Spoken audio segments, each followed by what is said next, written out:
But then something that's very personal that I'm not trying to create any unnecessary drama here, but Minx attended the after party and got kicked out and inevitably got the party shut down because it was in a residential neighborhood. And I want to unpack some things here. I personally, and I don't want this to become a rag on Minx segment, it's not going to be that. I have personally done everything in my ability to help this woman.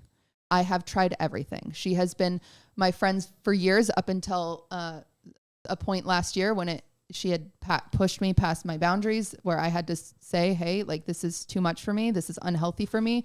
You are destructive to me. And so I had to walk away, but I have tried everything. I've spent time, money. I've tried everything. So I don't want people to think this is lack of trying. I think if you've watched my content, you've seen Minx and I used to be very close, and now I've separated myself from her completely. However, this is a person that I did used to care about, even though I do feel as though I've lost her. I don't recognize her anymore as a human. Not like as a human, but I'm saying like she's not the same person when I talk to her. I do not know what happened, and I am someone that suffers from mental health issues. I am not kidding you when I say I've tried to do everything. And anyway, she reaches out to me out of the blue a few weeks ago and brings up streamer awards. And I have a moment where I think, you know what? This is, again, a person I really have cared about for so many years. I'm going to give her another chance. And I said, Minx, because she told me she bought tickets for the balcony. I said, Minx, you can come sit on the floor with all the other streamers. You have to promise me one thing. And she was like, what? Anything. And I said, do not drink. Be completely sober. You need to promise me this. Like, promise me. And she was like, I promise I'll do anything. I was like, great. And like, I was like, genuinely, like, I will show you the messages multiple times, me just saying, I'm not kidding. Promise me. And I promise. I said, completely sober. I promise. Like, she promised me over and over again. Anyway, I get to the party. She's wasted. She's getting escorted out by security because she's trying to throw heaters into the pool. And then... Which is bad. Is a bad thing. Yeah. Heaters? The big propane. The big gas heaters, like the ones that are like 7 feet, 8 feet She was tall. trying to put those in the pool. I heard she was trying to throw Sykkuno in the pool. Yeah, and people she was trying to run in the pool. Is a bad thing. Also bad. Also bad.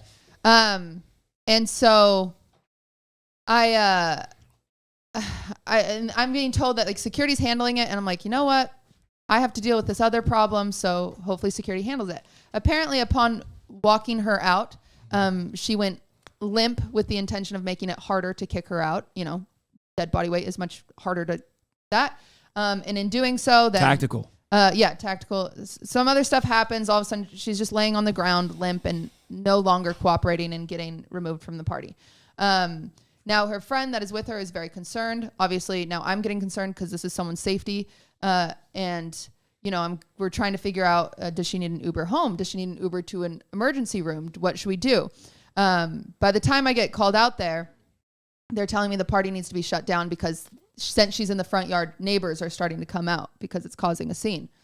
And I'm saying, you know, I have to make sure she's okay, but also like, I don't know what's going on. Her friend, unbeknownst to me, called 911. So then in this residential neighborhood, a fire truck comes pulling out, an ambulance, police cars, and they have to close the party. So by 11 o'clock, my after party that I spent thousands of dollars on to celebrate my friends is closed down. The thing that I wanted to do to finally relax and thank these people for coming and just like kind of celebrate this thing that we all just did together is closed down. And I genuinely don't want people to think that like I'm complaining about money over someone's health. It's just the sad, like the disappointment I have in somebody who promised me better and then ruined my night after everything that I have done for everybody, and what I've done for them specifically was very sad. This is the behind the scenes on why a bunch of people today are like quote retweeting that I've unfollowed her on Twitter. This sounds dramatic, but I can't have someone like that in my life. I've tried everything. She is blocked on every platform I have. I am no longer interested in having contact with this person or taking chances with this person because I've done everything. I can't do it anymore. So, you know, I don't know how to help someone who doesn't want to be helped. What do you do?